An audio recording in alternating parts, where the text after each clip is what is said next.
This is a British author. Give him just.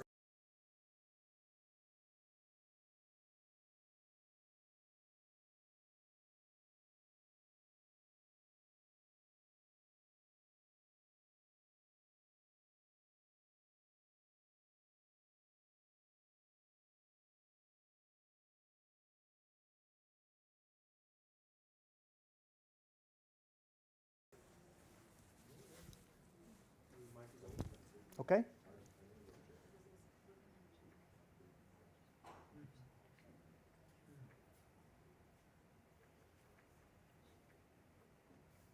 All right. Good evening and welcome to our Spring Quest series. I'm Dr. Jim Gimbel, professor and academic dean here at Concordia Lutheran Seminary, and I'm really glad that you're here.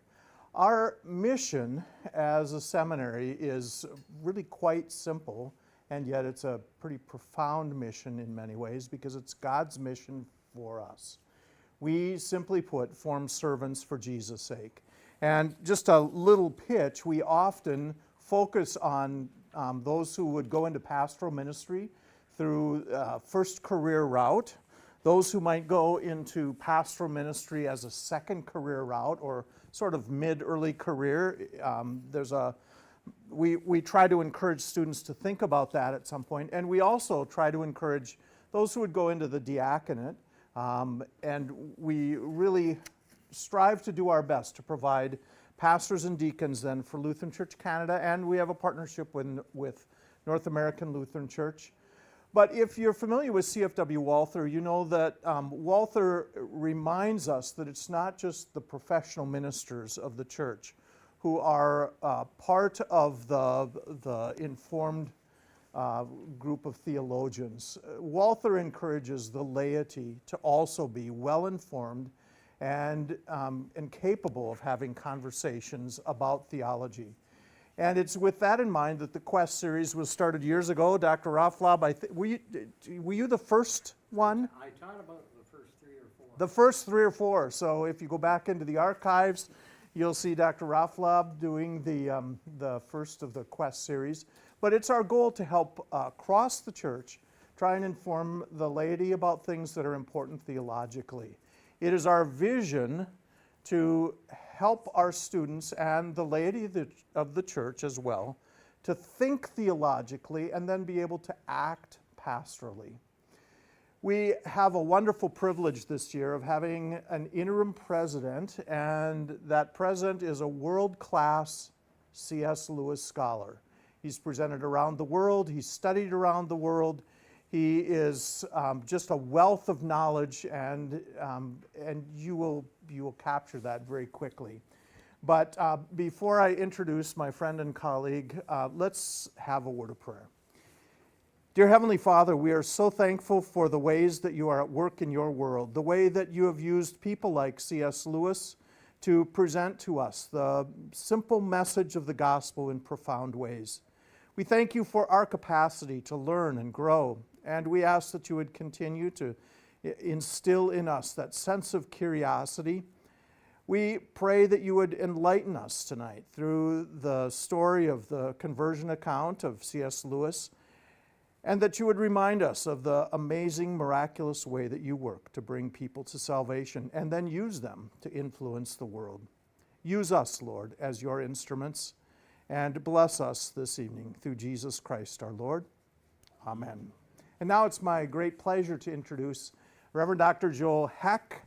Our relationship goes back to before I was done with seminary. I worked for him. He was the first time I worked for him, I should say. He was the supervisor for a summer vicarage I did before our son was born.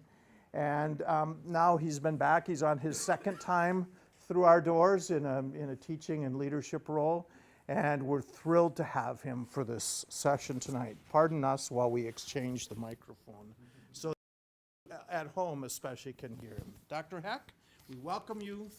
Thank you. Thank you. Very kind welcome and a kind introduction. Sort of reminds me a little bit of LBJ, you know, the president that replaced J.F. Kennedy after he was assassinated, and he was speaking at a particular major event when he had to get to the podium after being introduced in just glorious prose. The introducer was exceptionally excessive about the kinds of good things he had to say about LBJ, and he got up to the podium and he said, well, that was really a very, very kind introduction. I appreciate it very much. In fact, that was the second best introduction I've ever received. He said the best introduction I ever got was when I was supposed to speak to a group in the state of Tennessee, and the governor of Tennessee was supposed to be there to introduce me, but he was unable to come, and so I had to introduce myself. Fortunately, I didn't have to introduce myself. So I love the works of C.S. Lewis, but not as much as I love Jesus, so he is my Savior. And this guy is good only to the extent that he points people to the one who radically changed his life, the person of Jesus Christ. So we're going to take a look at his life. For those that know a little bit about him, maybe not at all or a whole lot, I think this will provide some new insights and maybe give you an overview. If you didn't get one of those handouts at the beginning, there's a one-page kind of outline of his life with dates and events that are connected to various things that happened in his life, some that happened to him and others that he took charge of. So I find it valuable to have an idea of the lifespan and some of the accomplishments of Lewis before we get into some of his key works. But before we go any further than that, I want to talk about how Lewis has made an impact on people's lives, even down to this day. He is probably quoted more frequently than any other Christian author of the 20th century. He's had lots of impact. There's going to be an alpha course starting here on Fridays that the students in the Christian group at Concordia University of Edmonton are going to be having. We're going to be hosting that. He's a significant part of the alpha course. He gets quoted in sermons, conversations, articles, and the like. In fact, he gets quoted so often that sometimes he's misquoted. Certain quotations are attributed to him that he never said. A friend of mine by the name of William O'Flaherty wrote a book about that called The Unquotable C.S. Lewis, and he lists dozens of quotations attributed to Lewis that he never said. Things like, you don't have a soul, you are a soul. Now, he never said that, but at any rate, he does get quoted accurately most of the time. He was an effective writer in a wide variety of types of literature. In fact, if he had only written English literature criticism, or only written Christian theological works, or only written imaginative works like the Chronicles of Narnia, any one of those three would have given him a world-renowned reputation. But he was successful in all three of them, so much so that his books have sold probably around 250 million copies. Maybe not quite as many as J.K. Rowling, but then the population of the world is much larger now than it was back in Lewis's day. Probably 50 million copies of his works in the last decade. This is the key to his success, I think, not only his Christian faith, but also the fact that he seems to have been both left brain and right brain. He could write careful, analytical, rational prose, and then he could write imaginative poetry and stories and mythological stories. So he was both left brain and right brain and was able to combine the two effectively, whereas most of us, maybe all of us in this room, are one or the other for the most part. He produced, along with J.R.R. Tolkien, they were good friends there in Oxford, a significant change in children's literature. Prior to Lewis, hardly anybody, any university had a course on children's literature. But today, you can hardly find a university of any significance that does not have a course on children's literature. So he and Tolkien, with The Hobbit and Lord of the Rings and Tolkien's Father Christmas letters, have had a powerful impact on the world of literature. And mentioned Tolkien, this is also pretty significant too. Any Tolkien fans here? Okay.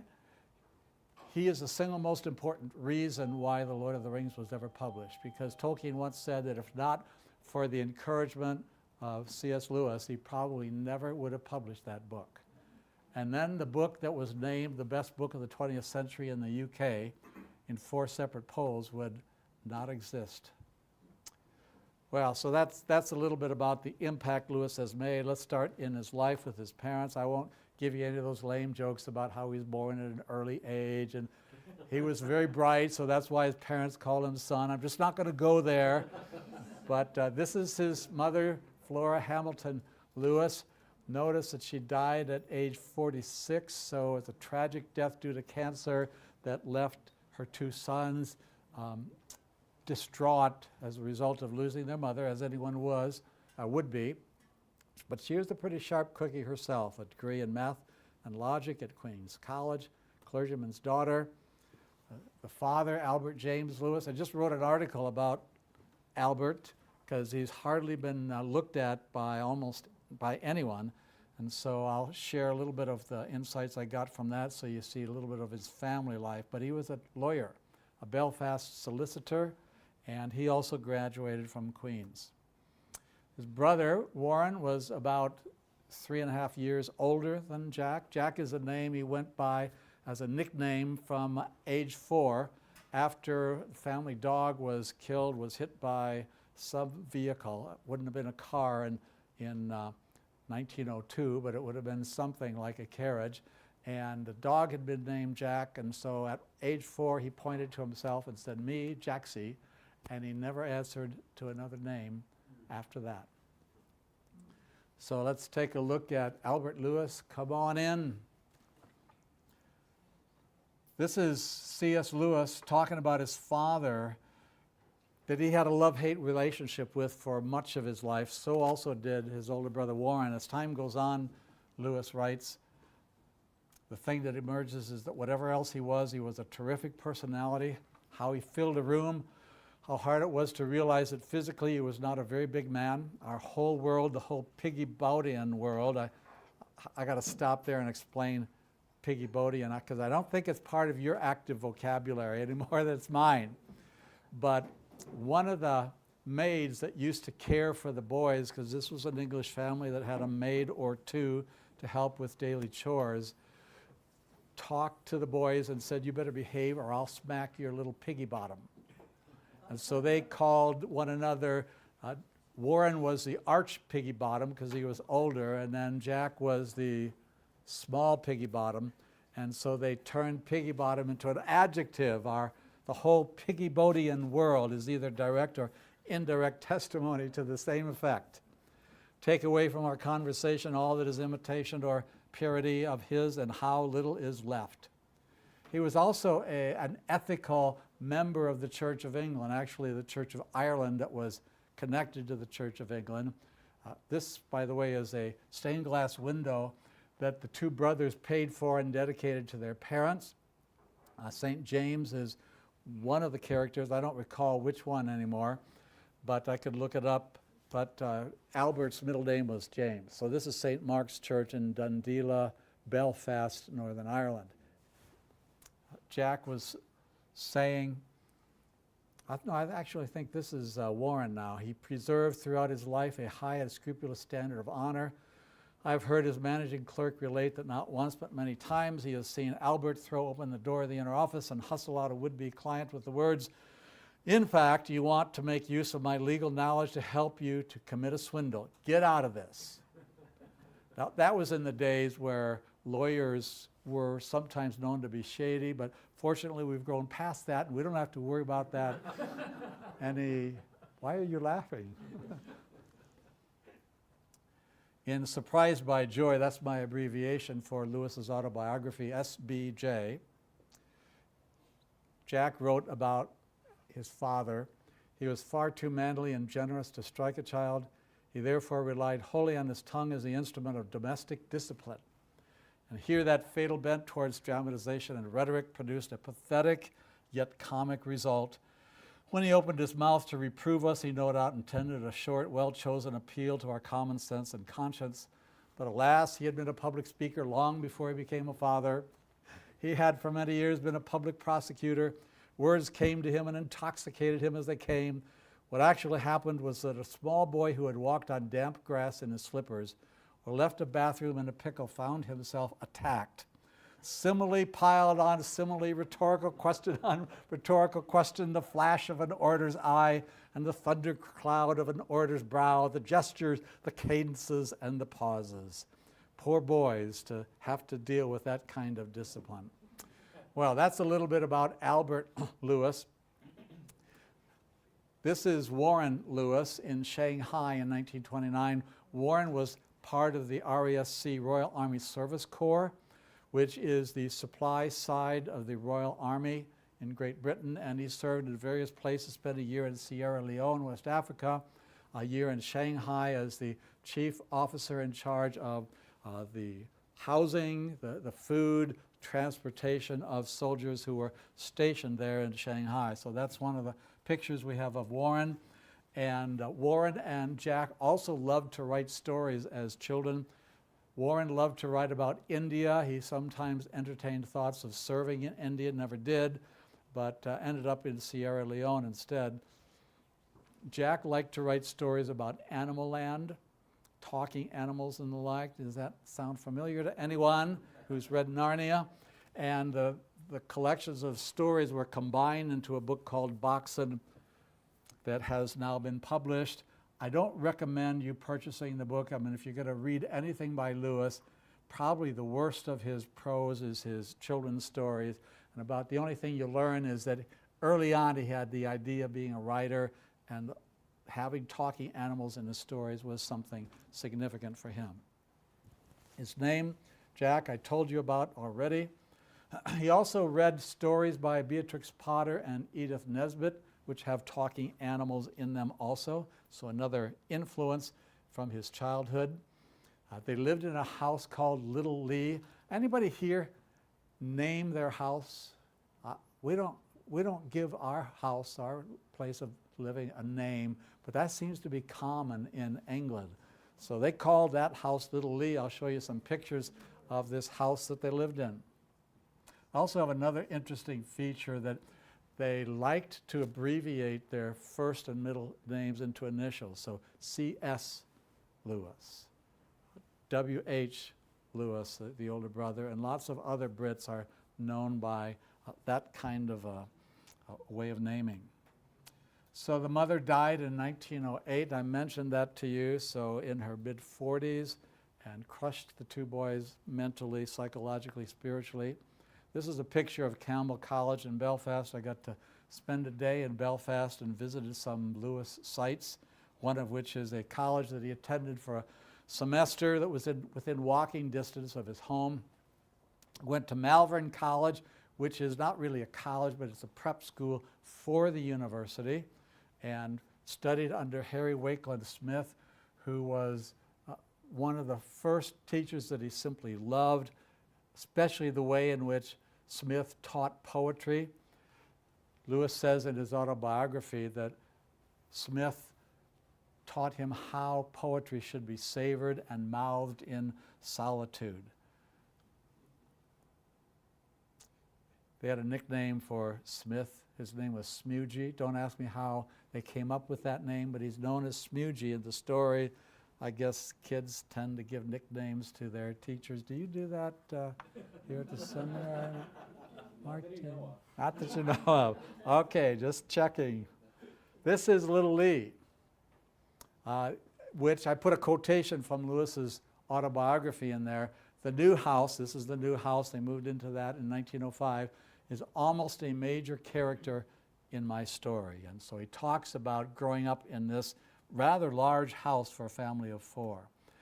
Just so you know, it is named Little Lee. There's the name of the house on one of the brick doorposts or entryway to the house, and that's the house in the background.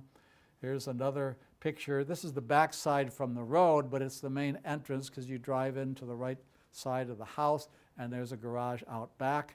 I know this. I took this picture because I tromped around the grounds of Little Lee back in 2004 when we were spending a semester in Oxford, and I flew to Belfast and did this one-day trip.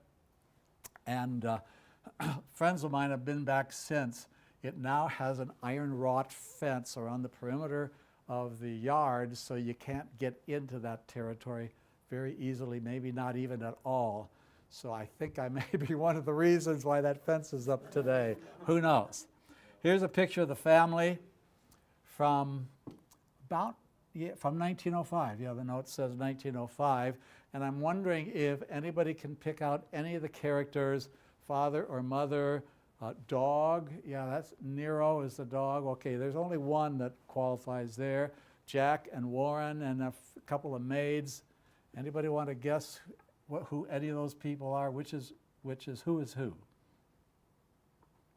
You said 1905? 1905. So he would have been... Jack would have been 4, or no, 7, yeah. And Warren about 10. So let's say he's the one with the little sort of sailor suit there or something. Jack is the, second from the left in the front row. That's Jack. Yeah. Very good. I think his mother would be in there somewhere. His mother is in there. In the back row, there are 2 options there. It happens to be the one on the right. And of course, Albert is the only adult male in the picture. Yeah, holding the dog. So this is a caption that gives you all the names, like you really want to know that his cousin Leonard Lewis is the middle person in the front row. But at any rate, cousins and maids, and Flora, the mother, and with that big, but both women have those big black hats on their heads. Anybody here have a hat like that and willing to admit it? Okay, that's the family in 1905. So you need to know that Lewis was brilliant, as I think most people that know anything about him know, and some of the schools did not resonate well with him. He liked some, he hated others, and so what I did was to think about Lewis's schools, the schools he went to, and if he were turning the tables on his teachers, what kind of a grade would he give to the schools that he attended? And so Wynyard School in a suburb of London, he would fail miserably. The headmaster of that school was an eccentric man who seemed to have been going mad. After he retired from teaching, he was certified insane and died a couple of years later. So there may be reason for saying that this may well be the worst school in the history of the UK. And Albert Lewis gets blamed for having selected that school to send both of his sons to. Anyway, he'd fail Wynyard School. Campbell College, I showed you the picture of earlier, probably give a B. He was able to live at home and walk there and back each day. Cherbourg House is a school that prepared him for Malvern College, which prepared him for the university. It's the place where he adopted atheism as his creed. It was so-so, some good, some bad. Malvern College he did not like, even though his older brother did. One of the reasons was that athletics were compulsory and Jack was very unathletic. And so there was also a practice of hazing of the younger students, and he was the brunt of that. He once said that he's the kind of person who, as a child, most adults would want to look at and say, take that look off your face. He wasn't trying to be obnoxious or Mr. Know-it-all, but somehow he says that my face gave them that impression, and he suffered a good deal at Malvern College, even though his older brother thrived there. He then went to a private tutor by the name of W.T. Kirkpatrick, and he loved his 2.5 years there. Without the work of Kirkpatrick, he might never have gotten into the university, and we wouldn't know about Lewis today. But Kirkpatrick was brilliant, former headmaster of Lurgan College in Northern Ireland, and gave Lewis his head, let Lewis read what he wanted to read, and taught him a lot of Greek and Latin and some literature and the like, and those were great years for the young Lewis.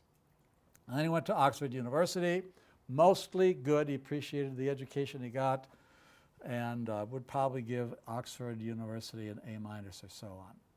So I've said something about Lewis's writing style, and I want to give you 2 examples from Surprised by Joy. Again, that's Lewis's autobiography that takes us up to the story of his conversion in 1931 to Christianity, and then a little bit beyond that.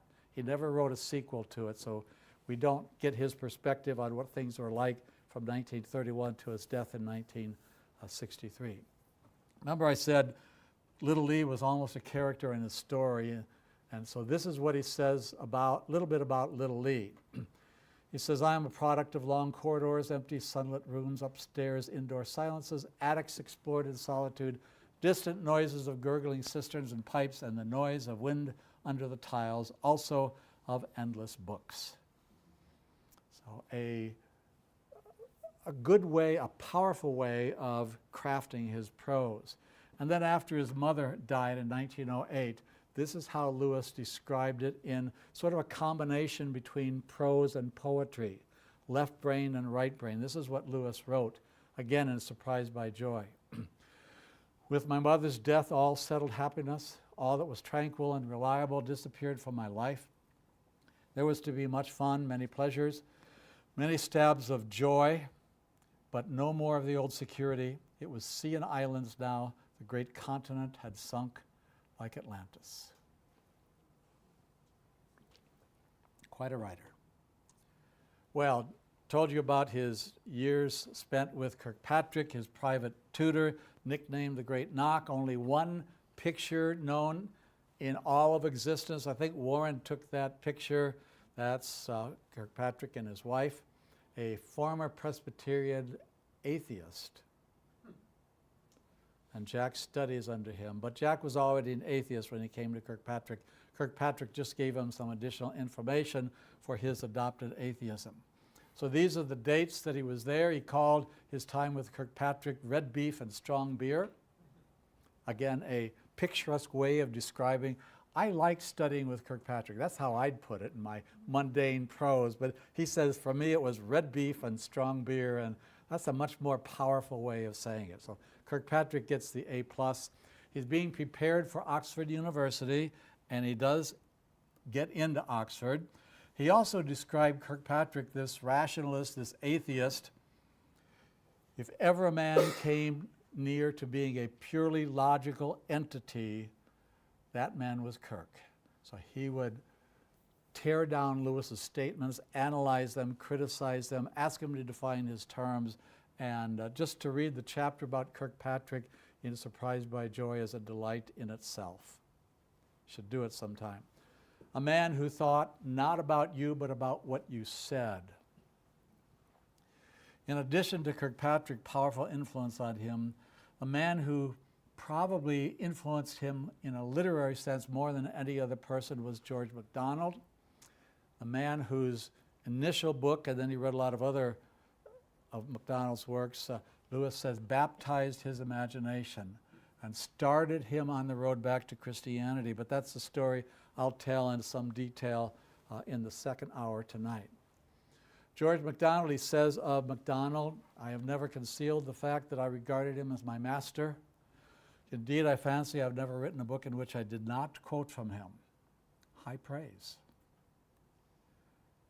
The book that he started with, the first time he read MacDonald, was called Phantastes, which is a Greek word that means fantasies. Started reading it, and he says, a few hours later, I knew that I'd crossed a great frontier. And so he goes to Oxford, the city of dreaming spires. I tried to find a picture on the internet somewhere that showed maybe what could be seen as dreaming spires, especially if it's in the foggy haze of an early morning Oxford day. Matthew Arnold used that phrase in one of his poems. He enrolled at University College on that date, the oldest of the Oxford colleges, 35 to 40 colleges. He met Paddy Moore, who along with him joined the University Officers Training Corps to prepare for service in World War I in France, which he eventually did do. He and Paddy were shipped to the front in France. He came back, Paddy did not, but before they went, they made a promise to one another. If one of them gets back and the other one doesn't, the one that makes it back will take care of the other one's parent. Jack's mother had died, so Paddy would have looked after Albert. Paddy's father had run away, had divorced his wife and left, and so he had a mother but no father, and Paddy didn't make it, Jack did. He was wounded.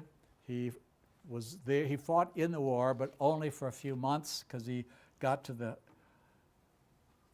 front, the war front in France in 1918, 17 or 18, I forget which, towards the end of the war, and returned to Oxford in January 1919. So he spent a good deal of time recuperating in the hospital due to his war wounds.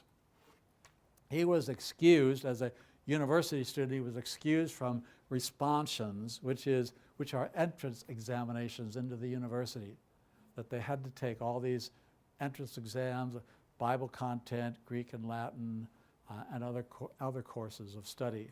So anybody here, you don't have to raise your hand or admit this, but anybody here perhaps find mathematics to be a challenge?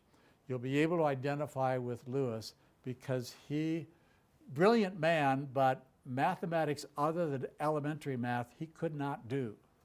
And he never would have passed the math exam to get into the university were it not for the fact that veterans of the war were excused from responsions. So he got in. Thank God that he got in. I don't think he knew that when he signed up and enlisted in the Army, but he got in as a result.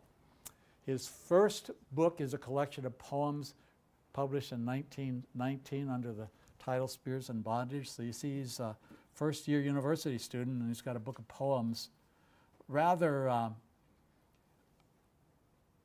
angry set of poems that rails at a God who seems to be out there but whose existence Lewis denies, and just a bunch of angry poems, it seems to be. We'll talk about that a little bit later. So Mrs. Moore is Patty's mother, and Jack had agreed to take care of her, so he looks out for her, kept that promise to Patty. Mrs. Moore also had a daughter named Maureen. She comes back into the story later on. In fact, she is the one individual who probably knew Lewis better than anybody else because she lived in the same house with Lewis for about 20 years. Lewis studied honor moderations, which is the study of ancient history and philosophy, took exams, passed with flying colors. At this time, he writes a letter to his brother, and he says cleverly, and his letters were even clever too, which is why all of the letters that we have to this day have been published in 3 thick volumes of 1,000 pages or more each. And he wrote to his brother in his atheistic years, the trouble about God is that he is like a person who never acknowledges your letters, and so in time you come to the conclusion either that he does not exist or that you've got his address wrong. So clever way of putting things. So honor mods was halfway through his degree. He took the second half of his degree and took additional exams on those dates for 6 days. So Dr. Gimbel, Academic Dean, if any of our students, Dr. Thompson, if any of our students complain about how many exams they have to take and how long the exams are and how much they have to study, you know, you could have been a student at Oxford University and taken 36 hours of writing to complete your degree. So thank God that you got off easy. We're making life easy for you. Anyway, he did that. He also stayed on for another year to get a degree, a second degree in English language and literature, which he accomplished in about 1 year. Normally takes 3 years. And so he got first class honors. You can get first, second, third, or fourth class honors. And only a tiny percentage of students have ever done exams at that top first class level 3 times, and Lewis is one of them. His exams for greats, which is Greek and Latin literature and language, they're described in his book, Surprised by Joy. So, Lewis is living in Oxford on a stipend that his father, the lawyer, is sending him, and he's trying to support 3 people on 1 person's stipend, and it's pretty rough financially.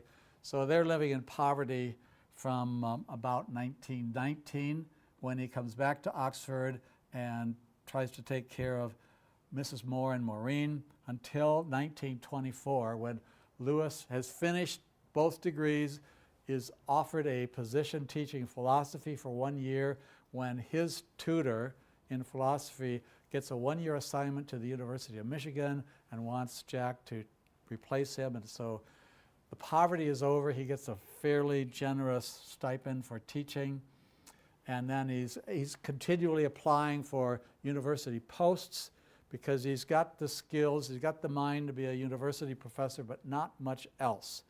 And so he tells his father in a telegram on that date, elected fellow Magdalen, that is, Magdalen College has selected him to be a professor of English language and literature, and then he signs it Jack.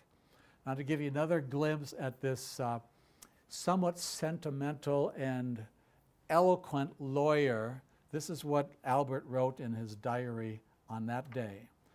I went to his room and burst into tears of joy. I knelt down and thanked God with a full heart. My prayers have been answered, have been heard and answered. So, very lovely sentiment on Albert's part. Good thing for us and maybe for the world that Lewis made his living teaching English rather than philosophy. Later on, it was in August of that same year that he wrote to his father that telegram. He wrote to his father, I have come to think that if I had the mind, I have not the brain and nerves for a life of pure philosophy. A continued search among the abstract roots of things, a perpetual questioning of all the things that plain men take for granted, a chewing the cud for 50 years over inevitable ignorance, and a constant frontier walk on the little tidy, lighted, conventional world of science and daily life. Is this the best life for temperaments such as ours? Is it the way of health or even of sanity? I mean, so if any of you have a philosopher friend that you'd like to put in his place, I can share this quotation with you. And by the way, did you know what Lewis said about philosophers? And actually, a lot of philosophers are hard on themselves. I heard one philosopher say that philosopher is that breed of individual that goes down deeper, stays down longer, and comes up drier on any given topic in comparison to other people of the world. So I'm going to move along a little more quickly because we're over halfway through our first hour, and I'm not quite halfway through the slides. So we'll pick up the pace. He teaches at Magdalen College, Oxford. A couple photos of that in the next slide. Meets this guy in 1926, also an English professor. They joined together in reading Icelandic literature in a group called the Coal-Biters, if you've heard of the Inklings. This was a group of men that met together with common interests, usually Christian men at Oxford in these days. And the Inklings are a group of individuals in Oxford that were very influential on Lewis's writing. This is a picture that was taken when Cheryl and I were in Oxford, and I think you recognize one of the people in this picture, hopefully. But the other one is Priscilla Tolkien, the daughter of the great one. So, I mean, it's not like Priscilla and I were like this, but I like to say that, but there's no truth to that whatsoever. She died a couple of years ago, but we were privileged to meet Priscilla. This is the tower of Magdalen College. This is the chapel of the same college, beautiful, ornate chapel with evensong sung most nights a week, and we got to enjoy that a little bit. One of Lewis's other early works, second one, 1926, a long narrative poem, very unusual poem, self-portrait of a rebel who begets a beast, rebels against the state, and is later killed by that beast. Like I say, unusual. George Sayer, Lewis's primary biographer, says its main subject, the dangers of fantasy or excessive daydreaming, is of lasting importance, but it didn't sell well, and it helps to explain why he turned to prose, or at least why writing success came from his prose and not his poetry. So these are the three Lewises I mentioned at the start, what Owen Barfield called the Lewis of literary criticism and English literature, poetry and fiction, and Christian apologetics. And like I said, if he had written only in one of those three areas, he would still be famous today. Barfield also said what he thought about everything was secretly present in what he said about anything. By the way, that reminds me, favorite quote of a friend of mine back in Austin, Texas. I think we have a number of people that are logged on with us this evening from Austin, a few people from Valley View, Alberta, and who knows wherever else. I hope they're logging in and letting us know where they're from.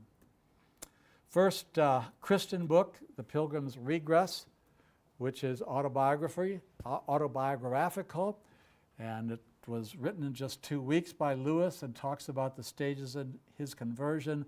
We'll tell that story again later in the second half of this evening. But this is a brief overview. He goes from atheism, where he's also a materialist at Cherbourg House, I mentioned that school earlier, to reading George MacDonald's Fantastes that baptizes his imagination.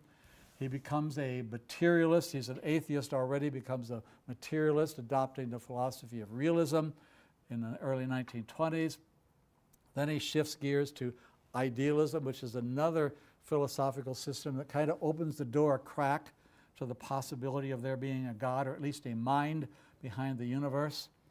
And then in 1926, Harry Weldon, T.D. Weldon, made a comment about the Gospels. He had just read the Gospel of John, and he says, they're talking about the resurrection, and Weldon, whom Lewis describes as the most hard-boiled atheist that he'd ever known, Weldon says, rum thing, it almost looks as if it had happened once. That is, resurrection from the dead.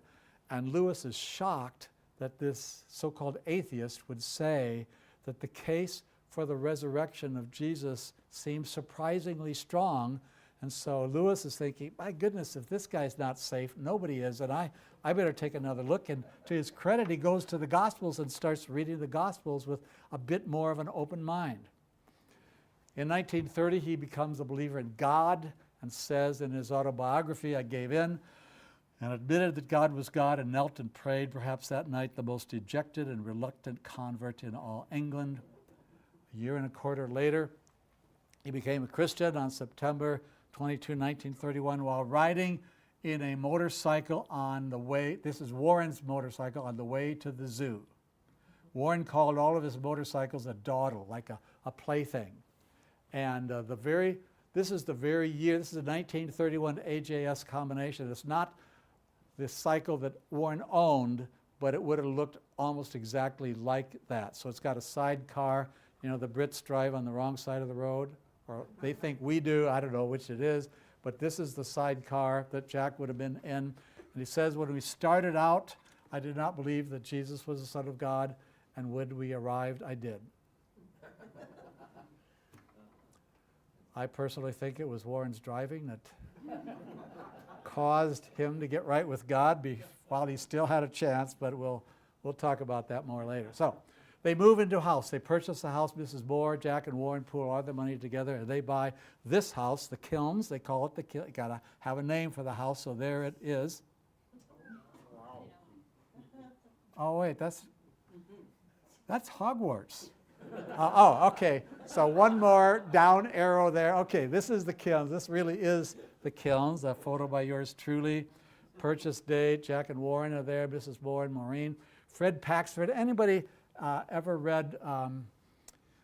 Let's see. Which is the name? What is the book in the Chronicles of Narnia where Puddleglum is the hero? It's not the horse and his boy. Silver Chair. Yeah. Thank you. Puddleglum is modeled after Fred Paxford. The gardener, handyman, a jack of all trades, exact same attitude as Puddleglum. A couple of maids, dogs and cats, pets all the time. So this is the house that they lived in until Jack's death, and then beyond for Warren. So I told you about the Inklings, this literary society, especially Oxford people who like to write, and then they would read things they were writing and get critique from some really fine minds in Oxford. Humphrey Carpenter wrote a book about them. Diana Pavlik-Dwyer from Azusa Pacific College wrote a book about them 3 decades later. And this group was especially the two Lewis brothers and Tolkien, family doctor Humphrey Havard, and a few other names, probably most of which you haven't heard before except for Owen Barfield. Austin Farrer was a chaplain and later on the warden of Keble College. Hugo Dyson was a great Shakespeare scholar, and lots of others.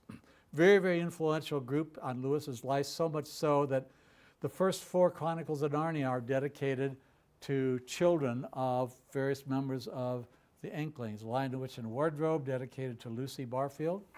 Prince Caspian to Mary Claire Havard, daughter of his doctor. Voyage of the Dawn Treader to Geoffrey Barfield, Silver Chair to Nicholas Hardy, Horse and His Boy to David and Douglas Gresham, The Magician's Nephew, The Kilmer Family, and No Dedication for the Last Battle. So Lewis is getting ready to write the Chronicles of Narnia. I mean, God's preparing him for that. Before he wrote them, however, he made an unsuccessful attempt to write a children's story, and then he stated in the letter, because he had some trouble with it, he says, if there was only someone with a richer talent and more leisure, I think that this great ignorance might be a help to the evangelization of England. He was concerned about sharing the gospel with people in England. Any amount of theology can now be smuggled into people's minds under cover of romance, myth, story, fairy tale, without their knowing it. So he saw what was possible. In 1939, George Sayer writes in his biography, the Second World War broke out within a few months of the publication of Rehabilitation's one collection of essays, and The Personal Heresy, another collection of essays that Jack wrote half of. Jack was then a man of 40. He had published 7 books, of which only 2 were moderately successful. No one could have guessed that within a few years his would become a household name. So World War II begins in 1939. He was eligible for military service because he's 40 at this time. In a letter to Warren, he's not drafted because he's an Oxford professor and they see value for him in teaching. He writes to his brother about an idea that eventually becomes the Screwtape Letters. And he begins to be famous and makes significant royalties. And to his credit, though he never bragged about this, you could hardly learn anything about Lewis's royalty. He gave away the vast majority of his royalties to widows, to clergy widows especially, to people in need, and he set up a trust fund for his lawyer to hand out money to people that wrote to him with a story or tale of woe. 1940, he wrote a classic book, The Problem of Pain, dealing with suffering in the world. The BBC caught wind of that, and because of that book, invited him to give radio broadcasts over the BBC to try to raise the morale of the people in England. He delivered The Weight of Glory, probably his most famous essay, at the University of Church there, St. Mary, in 1941. That's what we're going to look at next week, and I brought copies of The Weight of Glory just in case somebody would like to read it in advance. I brought, I think, 10 copies. It's not an easy read, but it pays dividends, and the parts that you don't understand, you don't have to worry about. You can just enjoy the parts that you do. But I've got some copies over here. If anybody's interested, I'll put them out for later. The Oxford Socratic Club, an undergraduate society, was founded in 1941. Jack became the president. It became a place where issues relative to the Christian faith could be lectured on, discussed, debated, and Lewis was very active in that club as president and was often the first person to respond because they would bring the sharpest minds they could into the Socratic Club for their weekly meetings 8 times a term, and he would often be the first person to respond. So they wanted students to know that the Christian faith is rigorous, it's effective, it's authentic, and so they brought on all comers.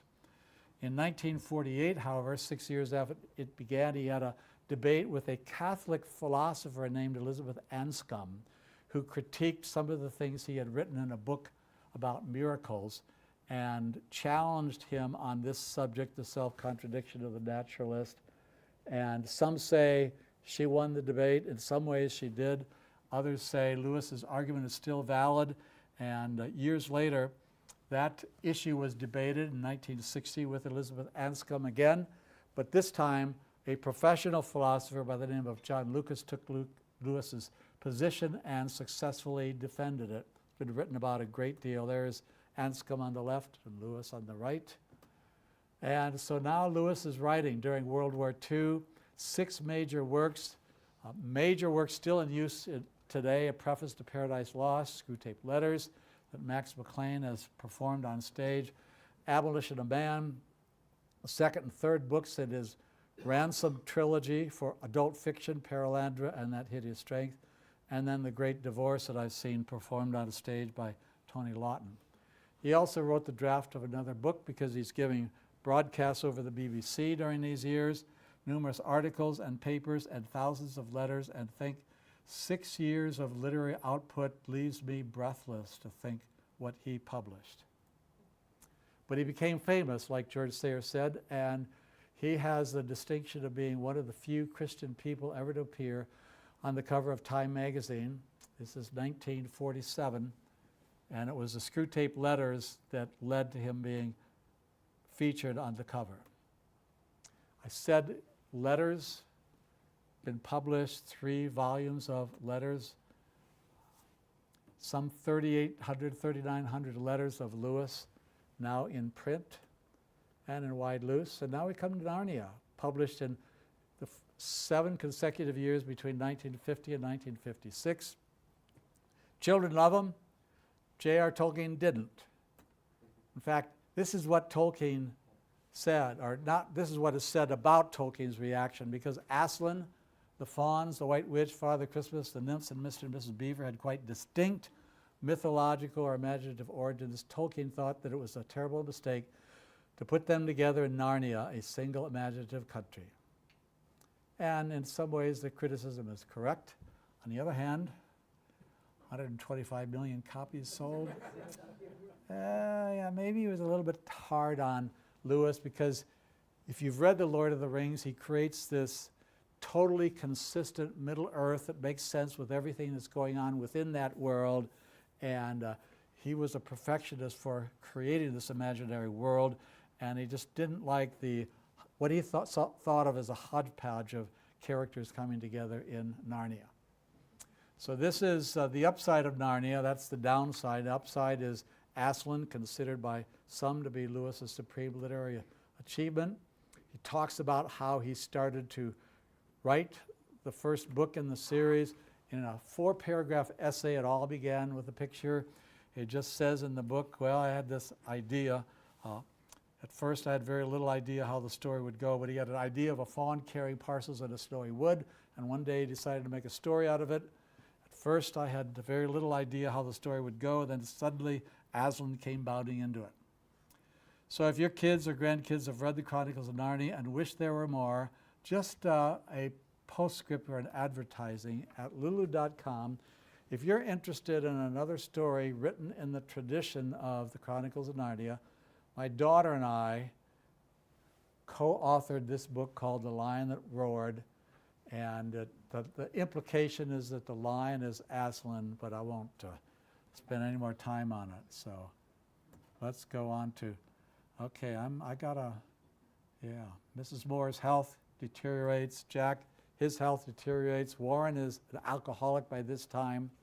He writes Surprised by Joy in the early 50s. He's opposed by many of his colleagues because he's writing Christian theology and he's an English professor, shouldn't do that.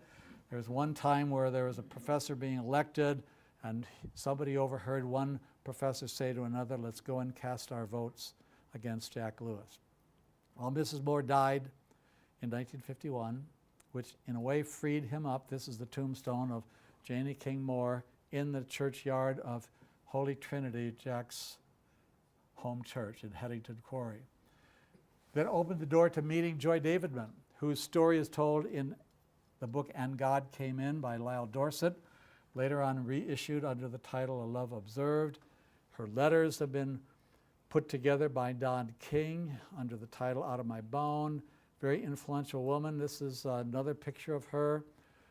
The right side of this slide has a picture of Joy too that probably, I don't know, maybe some of you have seen this one before, but there it is. This is one of the places that she rented. I mean, I had to cover it up with something. And anybody seen the movie Shadowlands? Really an excellent movie. It's been produced in 3 different versions, a stage play, a movie for television, and a movie for the theater. On the left, Anthony Hopkins. For my money, the one on the right with Joss Ackland as C.S. Lewis is the better. In 1954, he accepts a teaching position at Cambridge University and spends the last 8-9 years of his teaching career teaching at Cambridge. Gives an inaugural lecture in 1954 where he describes himself as the last of the dinosaurs, a person who read medieval literature almost as a native. He says there aren't going to be too many more of us, so enjoy my career while you can. So he begins teaching there in 1955, January 55, and Joy Davidman has a powerful influence on him. She inspired at least 4 books, Till We Have Faces, what Lewis thought his best novel, imaginative story. The Four Loves, which describes the meanings of 4 Greek words, 4 loves, 3 of which appear in the New Testament. Reflections on the Psalms, Lewis's only book about a book of the Bible, and Lewis's mournful book in reaction to the tragic death of Joy Davidman to cancer. He lost a mother to cancer, he lost a wife to cancer, a grief observed. And in that book, I mean, Lewis really spills his guts in that book, but he's really being honest, kind of like Jeremiah does in the 20th chapter of that prophet's book. Lewis wrote early on in the book, before he worked through his grief, but go to him, to God, when your need is desperate, when all other help is vain, and what do you find? A door slammed in your face and a sound of bolting and double bolting on the inside. After that, silence. We're near the end now. In the late 50s, early 60s, he was invited to join T.S. Eliot and several Anglican churchmen on a commission to revise the Book of Psalms for the Book of Common Prayer. Became general editor of a collection of medieval manuscripts, Nelson's Medieval and Renaissance Library. He wrote a book on literary criticism, how to read effectively and be a literary reader. In July 1963, he had a heart attack and coma, experienced some kidney damage, resigned his position at Cambridge University. Around this time, Walter Hooper, who just died about a year ago, was invited to be his private secretary and became the single most important reason why Lewis's works are well known to us today, because Walter got them published. He gathered essays and poems into collections and convinced publishers to publish them. Died on November 22nd, 1963, the same day as John F. Kennedy and Aldous Huxley. Peter Kraft wrote a book. I have never read it, but if anybody's interested, you might find this intriguing, called Between Heaven and Hell, a dialogue somewhere beyond death between 3 men who all died on the same day in history. Sounds intriguing. Someday I suppose I should read it. So this is how Jack described the end of life. The last book of the Chronicles of Narnia.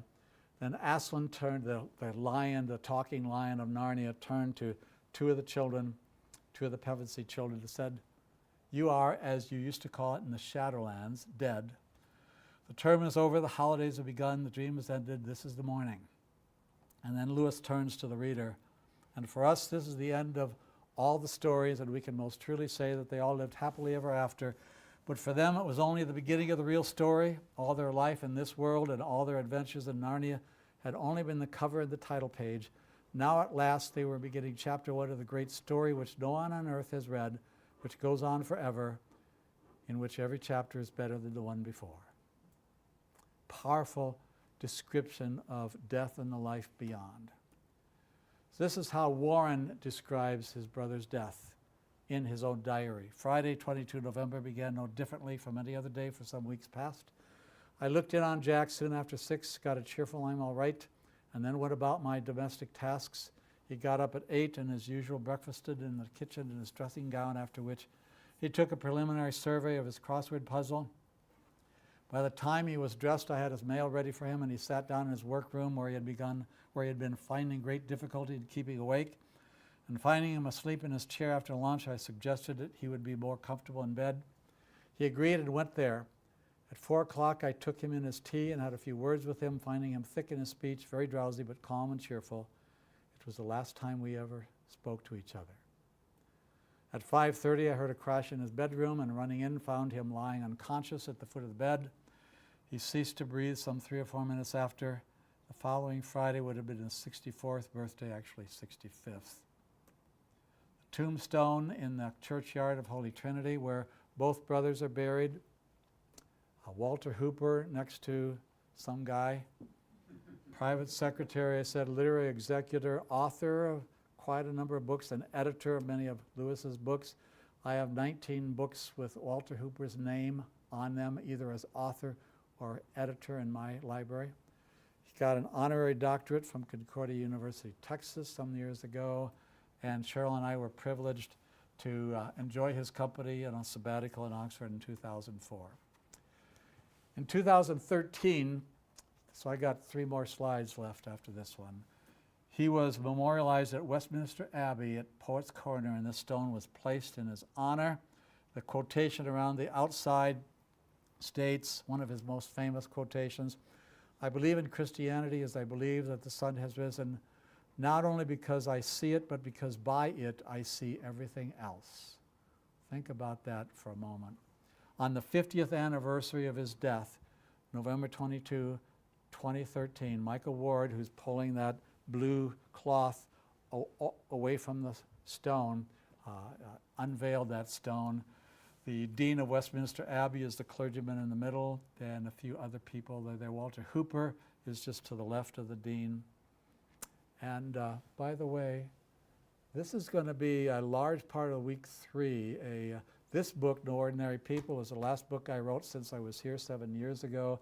And if you're interested, ever listen to a podcast called Pints with Jack, the 2 guys that run that online conversation, asked me to come on with them, and so they recorded about a 1-hour audio interview with me. It had a lot to do with No Ordinary People. So that's, our time is up. Let's take a break. All right, thank you, Dr. Heck. That's marvelous. I know you have more that you could have gone through. We're kind of rushing you, but we'll take a break. The washrooms are down the hall and to the left for men. And if you're not a male, you have to go upstairs and use one of the ladies' room upstairs. Elevator or stairs work. There are snacks. We want to say a special thanks to both Ellen and Nancy for providing snacks.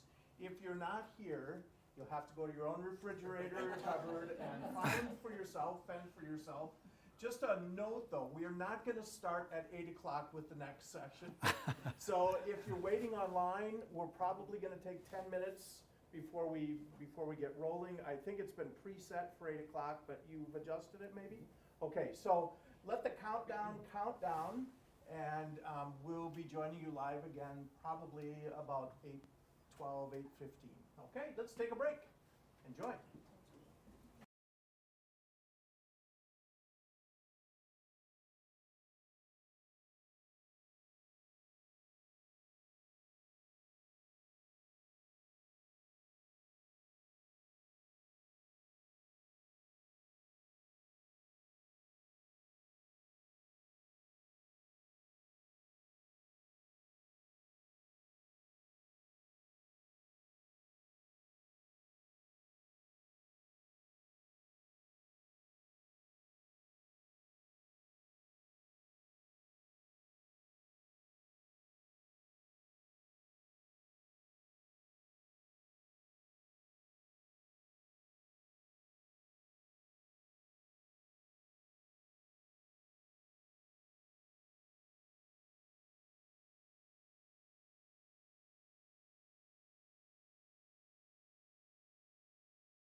All right, welcome back. I hope you had something. We had great treats. Again, thanks to both Ellen and Nancy for providing that for us. And I hope you found something in your fridge that was equally good. You'll have to show up in person next week for some of the treats that we share. But it was an invigorating and marvelous first hour, and we're ready for the second hour. Just a quick pitch, though, to remind you that that here at the seminary, as we continue to fulfill our mission, we're doing it on behalf of the churches of Lutheran Church Canada. It's for the sake of the gospel. And as we form servants for Jesus' sake, we have one of our students here who's running the tech, and maybe some future students are also in the audience, maybe from back home too. But if you have any questions about what it's like to study for the ministry, diaconal or pastoral ministry, or if you are interested in applying, we would really strongly encourage you to have that conversation, and we'd love to have you here. As we said, Dr. Heck is interim president, but he also is a faculty member and teaching, and it's our function and purpose to serve you. With that introduction, I'm just going to turn it back over to Dr. Heck, and we'll let him move to part two. Dr. Heck. Thank you very much. Welcome him back. And thank you to Martin for running the tech this evening. He tells me that we have people checking in from Camrose, Grand Prairie, Austin, Texas, and as far away as Australia. So I don't think they're going to be with us next week, and I don't think the people from Austin will be either. But at any rate, glad to have you here in person, about 15 or 20 people here, and not sure how many people online. So let's get into this sort of a more narrow focus of a 15 to 20 year slice of Lewis's life.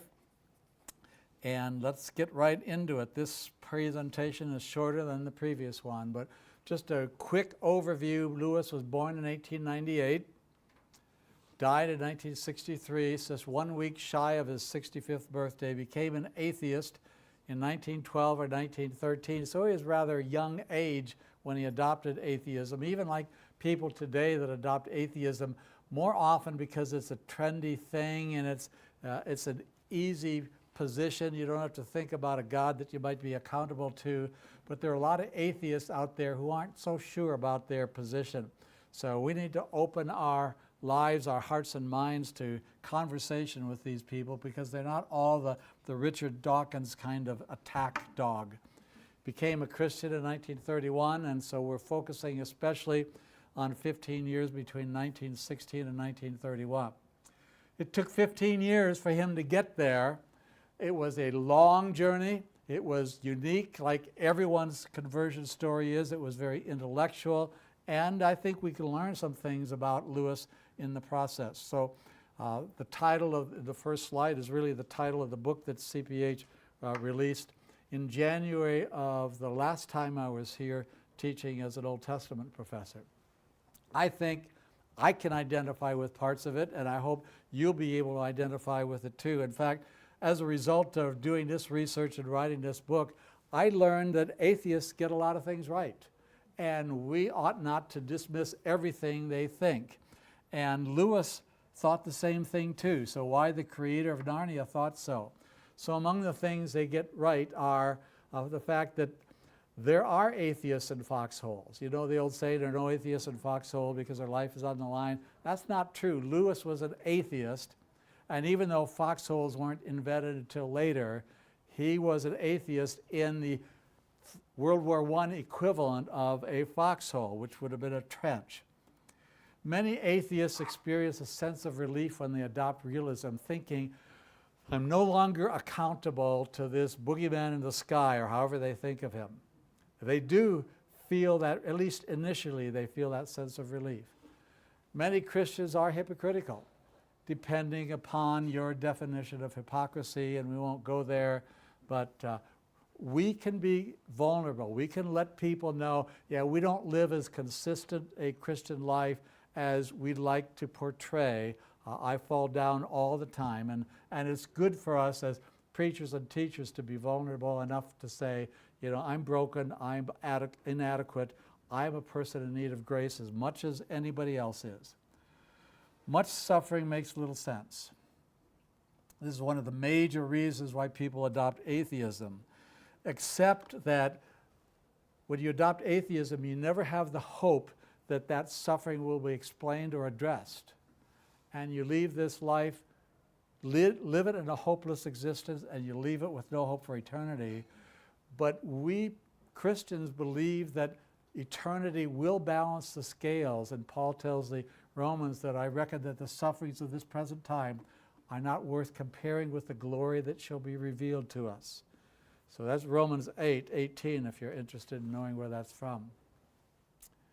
We need to care about the environment. Many atheists do. They live for today, so they're a little bit more, sometimes they're more thinking about the environment they live in. God put Adam in the garden to take care of it, so we should take care of the world we live in. Nature is beautiful, but also cruel and hard to reconcile with a good God. But that's where atheists miss out on the story of the fall into sin. So we are created in the image of God. God's creation is good.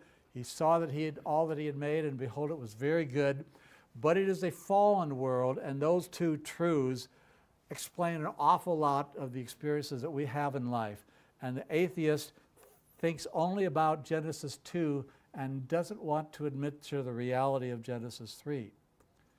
Too often our prayers seem to go unanswered. I say seem to go unanswered. We can't hear God speaking, and Lewis himself expressed some of his frustration. He come to the conclusion either that God does not exist or I got his address wrong. Remember that quotation? Seeing someone die creates anxiety, as happened for the Lewis family when Flora Lewis died. But once again, we have a trump card on the atheist position because we know that death has been conquered. The last enemy to be destroyed is death, and there is life beyond the grave. Well, let's get into the story of Lewis's life again. So he grew up in a nominally Christian family, had a childhood lacking the nurture of faith by adults. It was a fairly formal religious household, devout but formal. Warren Lewis once wrote about the dry husks of religion that he had been fed on.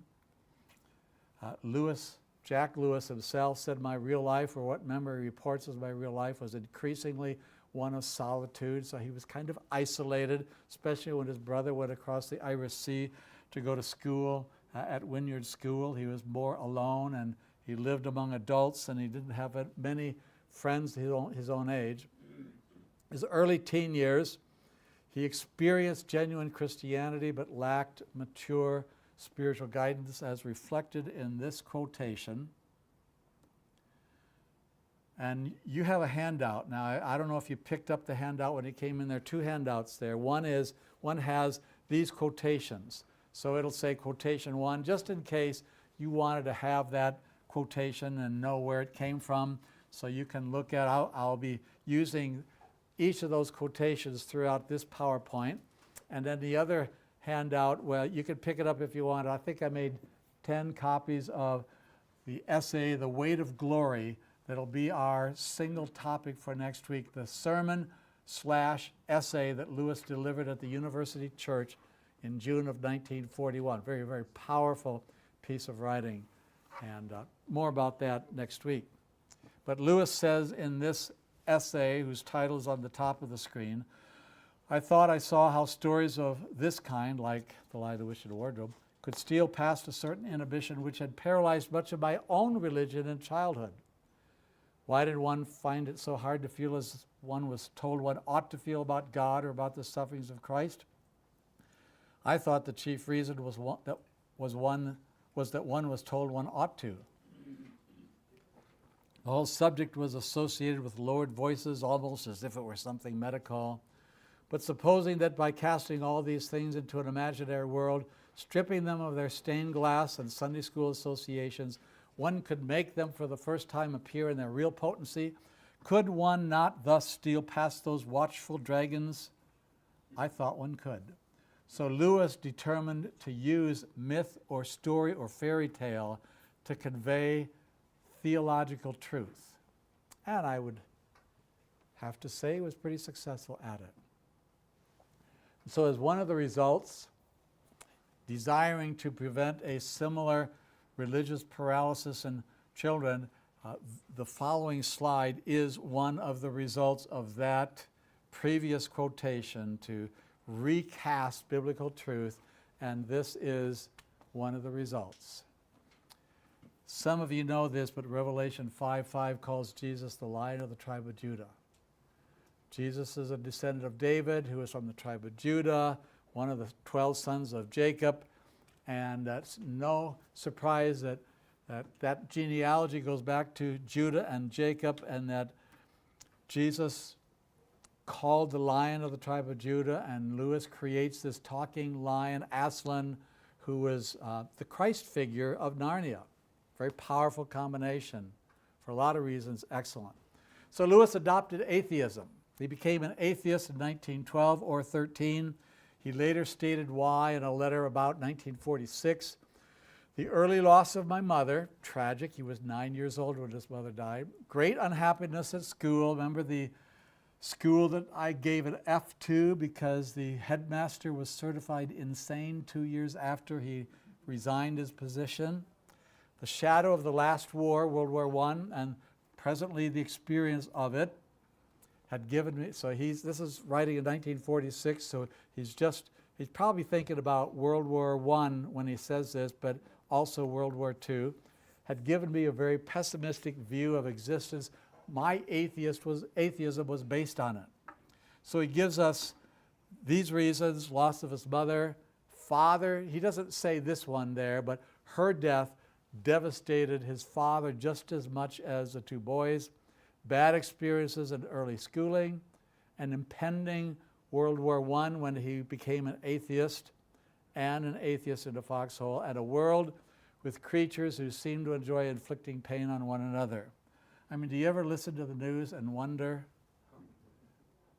why do people spend so much time fighting and killing and maiming? And it seems to me like we need a Prince of Peace, and we do have one that's available to us.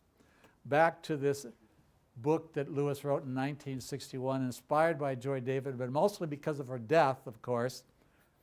But he kept a notepad next to his bed, and in the middle of the night, he couldn't sleep because he's grieving at the loss of his wife. He turns on the light and jots down a few notes, and he later on put these together in book form. They are sequenced chronologically as he works through his grief, and this is the quotation I gave you earlier about the door slammed in your face. After that, silence. And then he says, there are no lights in the windows. It might be an empty house. Was it ever inhabited? Like, where is God at my point of deepest need? And I tell you, anybody know the name of Madeleine L'Engle? A writer who's written some very powerful children's stories and has won awards. She wrote the preface to one edition of this book because a friend gave this book to her after she lost her husband, and she said it helped her a great deal. And more than a couple of people I've recommended this book to. For some people, this book can be very helpful in working through the grief that comes with the loss of a loved one. Lewis understood the frustrations of atheists because he had been one. And he also had frustrations as a Christian, so he sees it from both sides. Here is Lewis the atheist, quotation number 2. During his atheism, he says, what mattered most of all was my deep-seated hatred of authority, my monstrous individualism, my lawlessness. No word in my vocabulary expressed deeper hatred than the word interference. And I have to admit that I can identify with that. Anytime I got a boss who tells me I need to do something that I'm not wholeheartedly behind, yeah, I suspect that if we look inside, we probably all see at least a little bit of that, maybe a lot. Later, he admitted that during his atheistic years, he had entertained some willful blindness. I've been there too. I don't know about you, but I've certainly been there. This is Lewis, the crafter of powerful prose. I maintained that God did not exist. I was also very angry with God for not existing. I was equally angry with him for creating a world. And he's 15 years old when he's writing this stuff. I mean, that guy was amazing. Third quotation in your handout. All religions, that is, all mythologies, to give them their proper name, are merely man's own invention, Christ as much as Loki, one of the gods of the Scandinavian myths. Lewis liked this quotation from the atheistic Roman writer Lucretius. Had God designed the world, it would not be a world so frail and faulty as we see. Okay, God created a good world, but it fell. Folks, we know that. Some people out there don't seem to recognize that. Of course, they don't recognize that God designed the world in the first place, but nevertheless, I guess Lucretius was a believer in intelligent design. There's another modern parallel there. Quotation number 4, the one that I shared with you in the first hour, trouble about God never acknowledges your letters, either, so you come to the conclusion either he does not exist or that you've got his address wrong. So let's go to Spirits in Bondage a little bit more closely. His first book, Lewis described them to Arthur Greaves, a childhood and lifelong friend, mainly strung around the idea that nature is wholly diabolical and malevolent, and that God, if he exists, is outside of and in opposition to the cosmic arrangements. So he's fighting God, denying that he exists, and yet complaining about the way that God operates, even though he supposedly does not exist. I don't quite get that, but they tell me that atheists are often ambivalent. And we ought to recognize that if we run into an atheist in our day today. They're not so sure of what they believe in. In fact, you know what the number one thing that atheists think about in their thought life as they go living their lives day by day? God. Which is a little bit odd for a person who says there is no such thing. Okay, the relief of atheism. I mentioned that earlier. Lewis writes about the ludicrous burden of false duties and prayer provided an unconscious motive for him, wishing to shuffle off the Christian faith. And then he says, oh, the relief of it. There is nothing to be obeyed and nothing to be believed except what was either comforting or exciting. And you can imagine there has to be some initial relief, at least for many atheists. Supposedly, Dostoevsky said, if God does not exist, everything is permitted, which is kind of a blank check. I can live whatever way I want. Supposedly, it's sort of a paraphrase of something he wrote in the Brothers Karamazov. Can't find the exact quotation, though I looked for it. The materialist universe had the enormous attraction, Lewis writes, that it offered you limited liabilities. No strictly infinite disaster could overtake you in it. Death ended all, and if ever finite disasters proved greater than one wished to bear, suicide would always be possible. The horror of the Christian universe was that it had no door marked exit. Parenthesis, but only if the atheist is right.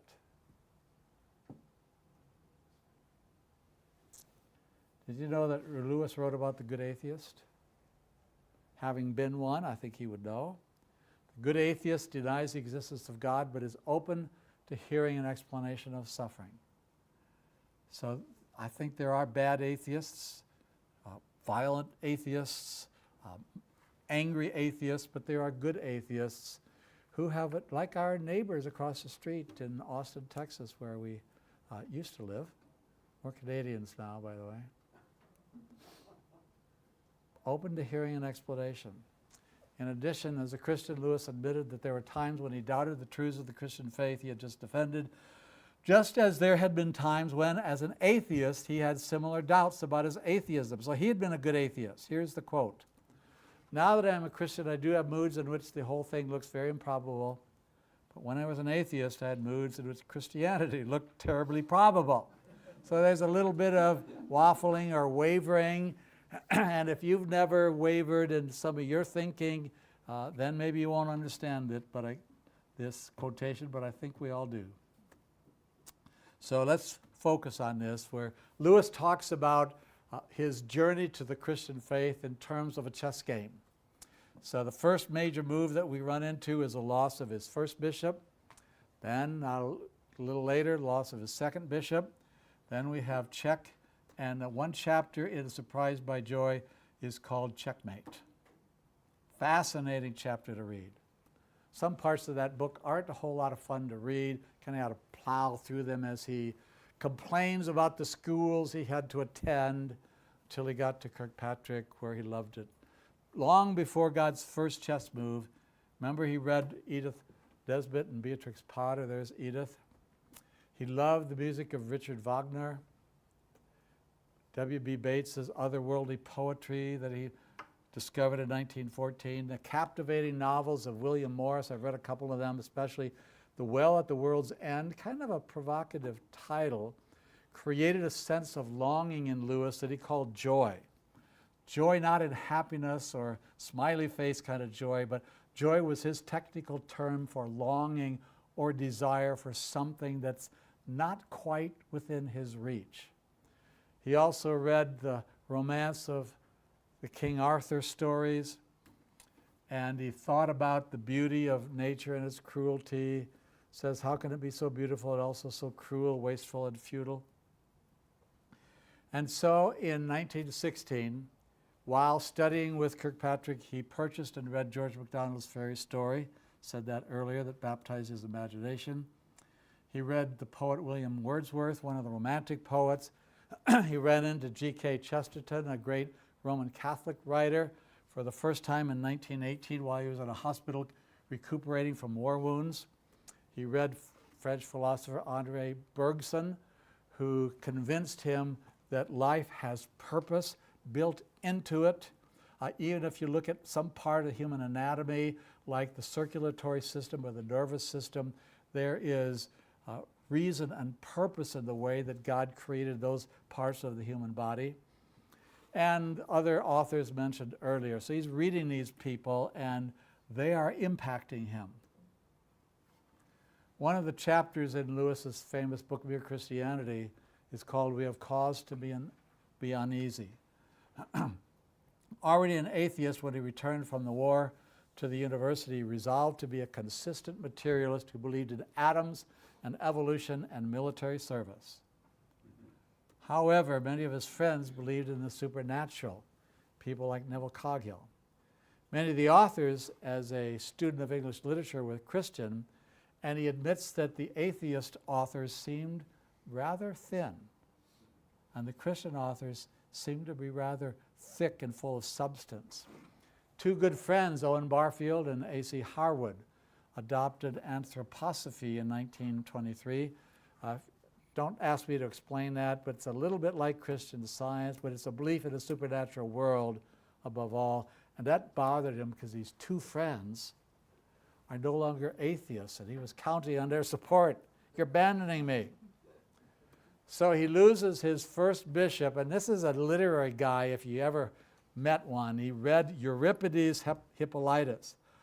I have never read Euripides' Hippolytus, and I'm not going to ask you to raise your hand if you have, but maybe somebody here has.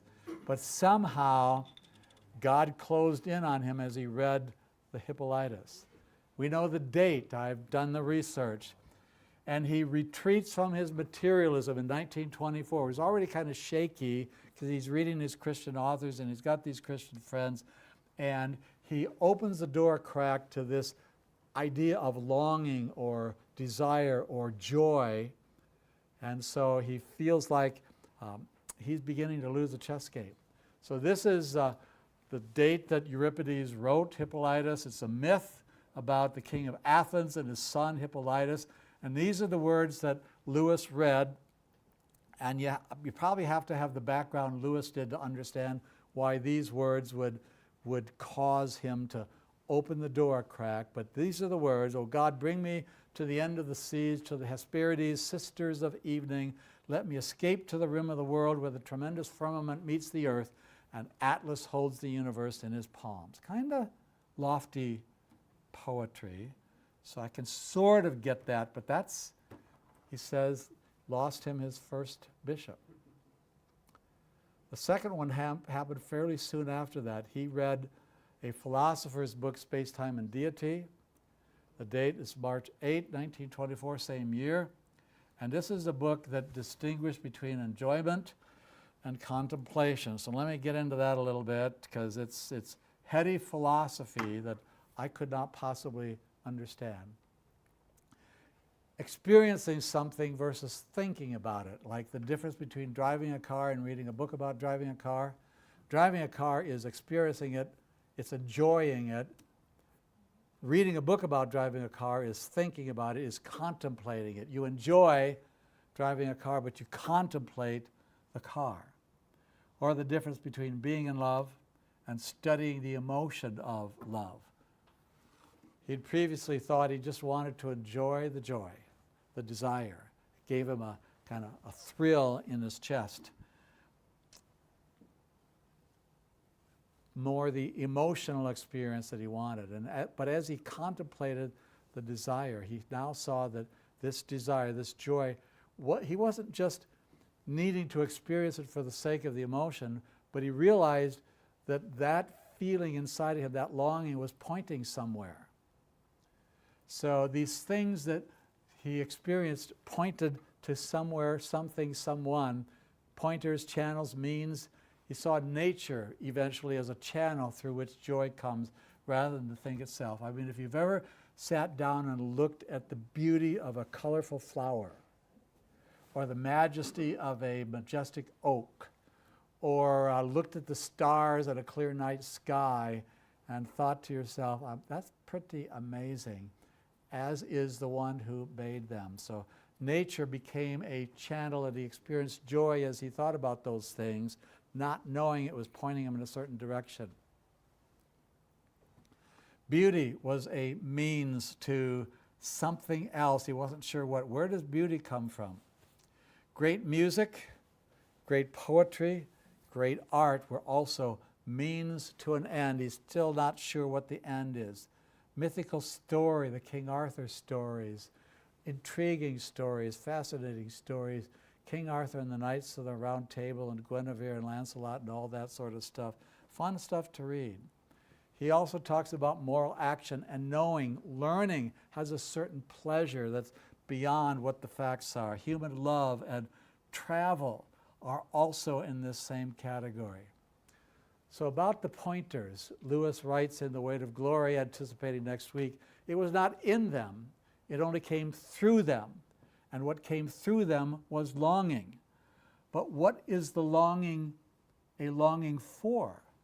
Again, Lewis says, if they are mistaken for the thing itself, like he used to do, they turn into dumb idols. I just want to have that feeling again and again and again and again, and I'm going from emotional high to emotional high.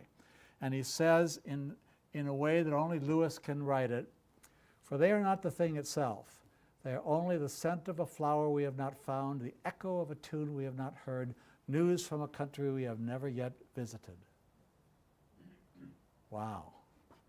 Talk about poetic prose. I mean, Lewis wanted to be a great poet, and somehow his poetry was too complicated and lofty for most people to understand. He went to prose, but his love of poetry invaded his prose to produce a sentence like that.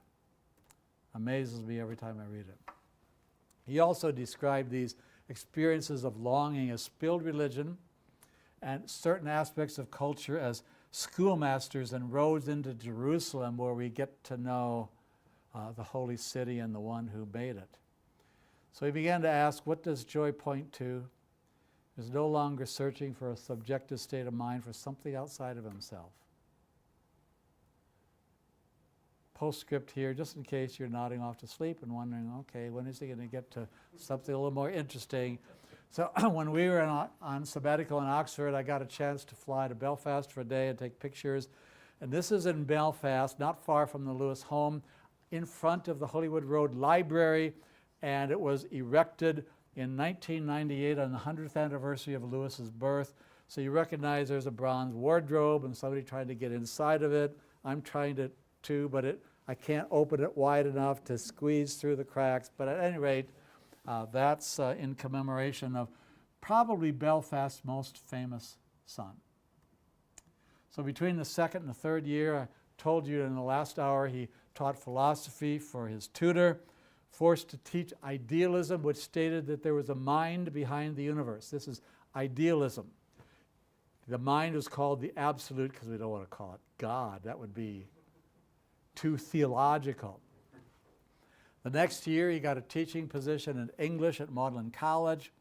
By August of that year, he had set aside the evolutionism of Charles Darwin and Herbert Spencer as based, Lewis's words, on a foundation of sand of gigantic and irreconcilable contradictions an inch below the surface. Shortly thereafter, Lewis says, I had not long finished The Everlasting Man, G.K. Chesterton book, when something far more alarming happened to me. Early in 1926, the hardest boiled of all the atheists I ever knew sat in my room on the other side of the fire. I don't think that was the fire, but something like that, and remarked that the evidence for the historicity of the Gospels was really surprisingly good.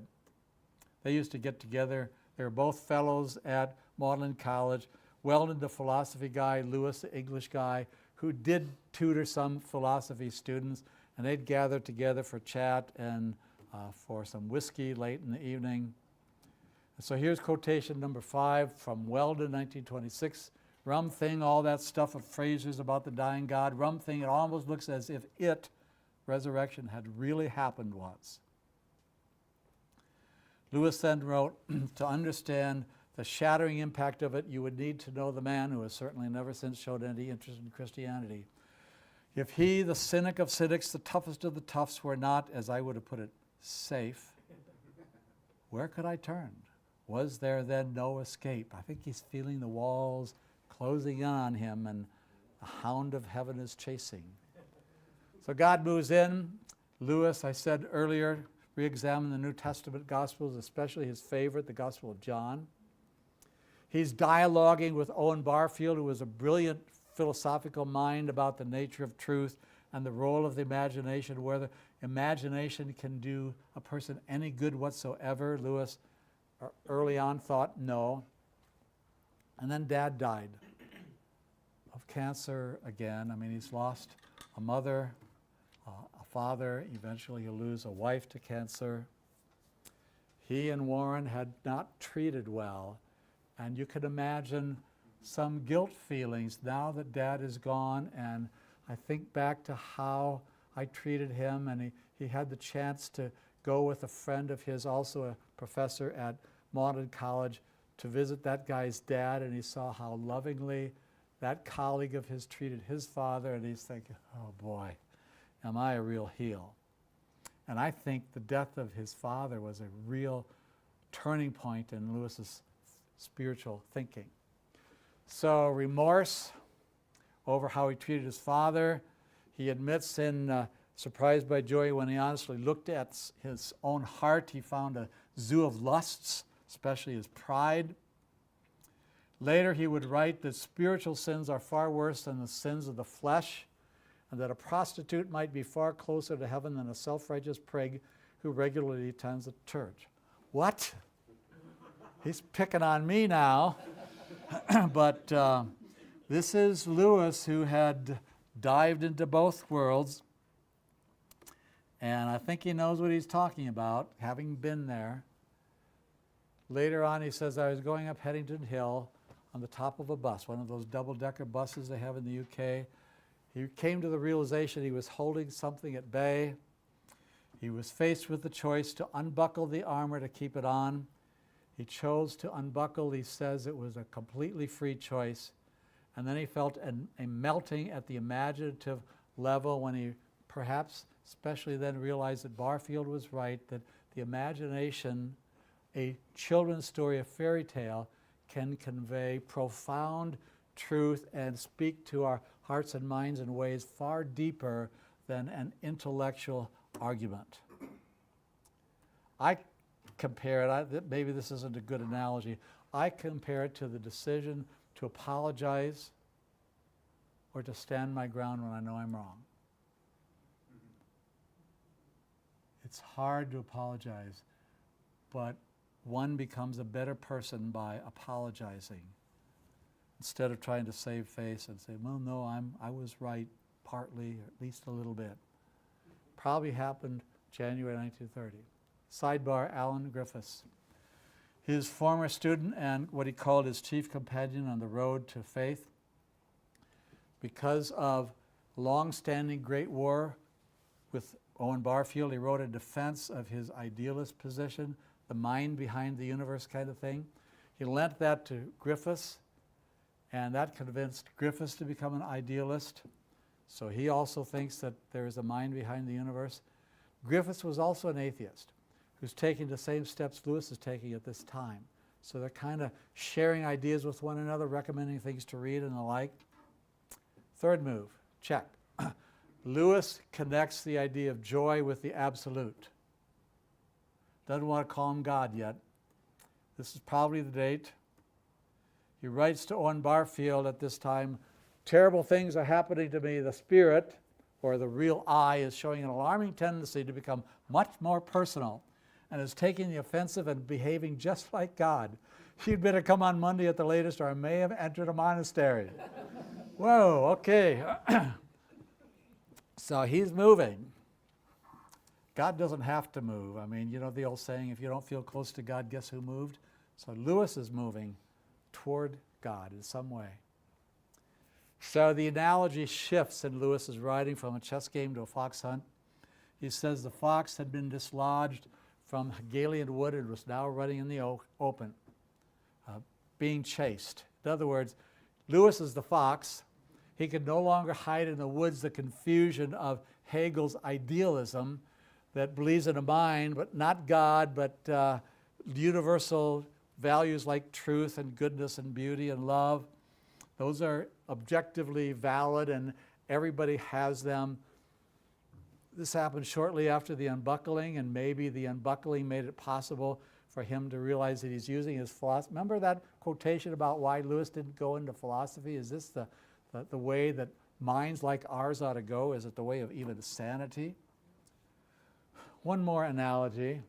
Lewis says, and so the great angler played his fish, and I never dreamed that the hook was in my tongue. It's a chess game, it's a fox hunt, it's a fishing expedition. But notice that in each analogy, God is the initiator, and that's good Lutheran theology. So Lewis didn't know it, but he was a crypto-Lutheran at heart. In fact, he was later on interviewed by Sherwood Wirt from the Billy Graham organization, the editor of Decision magazine, and he insisted that God was the initiator. He said, I didn't make a decision. And the article, Wirt was true to his integrity. The article was entitled, I Was Decided Upon. So God did it, I didn't do it, he's basically saying. Fourth move is checkmate. Lewis connects the idea of the absolute with a personal God. Early June 1930, as best we can tell, he says in one of his writings, the same year and the same month, I learned an art which I had been trying to learn since boyhood. I learned how to dive. And at several points in the movie Shadowlands, the analogy between diving and coming to faith is made. There's a similarity between the two. So Lewis talks about idealism that he's kind of leaving behind now. A philosophy, he said, that enabled one to get all of the conveniences of theism without believing in God. Okay, it was impersonal, therefore expected nothing. The emotion that went with all this was certainly religious, but this was a religion that cost nothing. We could talk religiously about the absolute, but there is no danger of its doing anything about us. There is nothing to fear, better still, nothing to obey. Like a religion, you can have your cake and eat it too, and you'll never be held accountable. You never have to worry about sin and negative things like that, or some eternity without God in a place called hell. My watered Hegelianism, a form of idealism, wouldn't serve for tutorial purposes. He's trying to explain this to his students, and that idealism was muddy. So now quotation 6, one of the great quotations from Lewis that I got to share in full.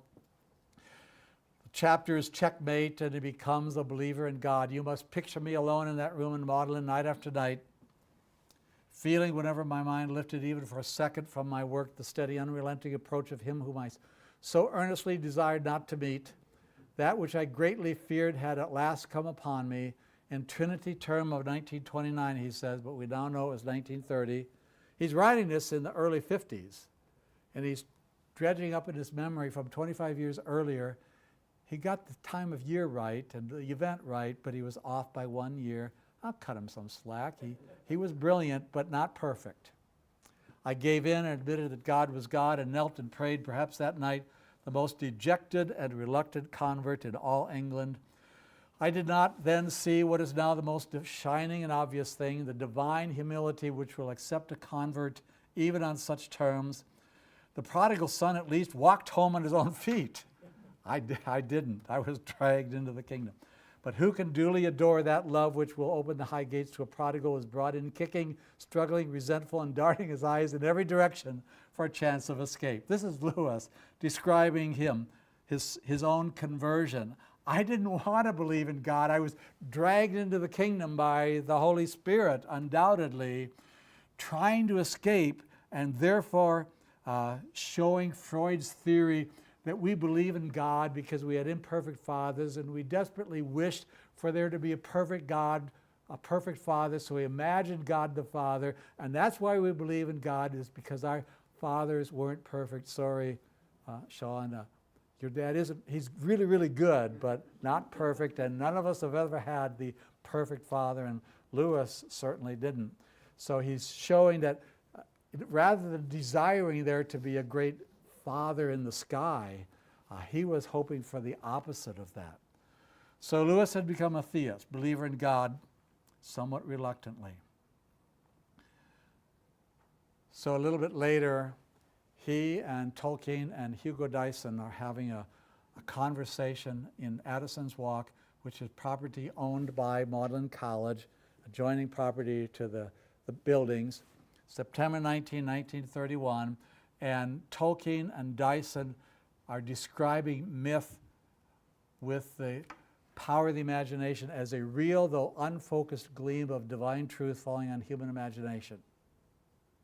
That there's something powerful and important about myth. They're talking about the historical nature of the Gospels too, and Lewis begins to think the Gospels have a story of a dying and rising God, just like the Canaanites did and many other pagan religions of the world did, except that the Christian story has the same pattern and can be called a myth that actually happened in human history. So it's got the same pattern of events, but this one's historical, whereas the other ones are made up by human beings.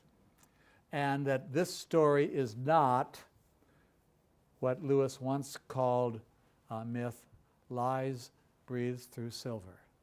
He probably used that phrase in that conversation at midnight in talking to Tolkien and resisting the idea that myth can convey truth. Well, the last step. I told you about this earlier.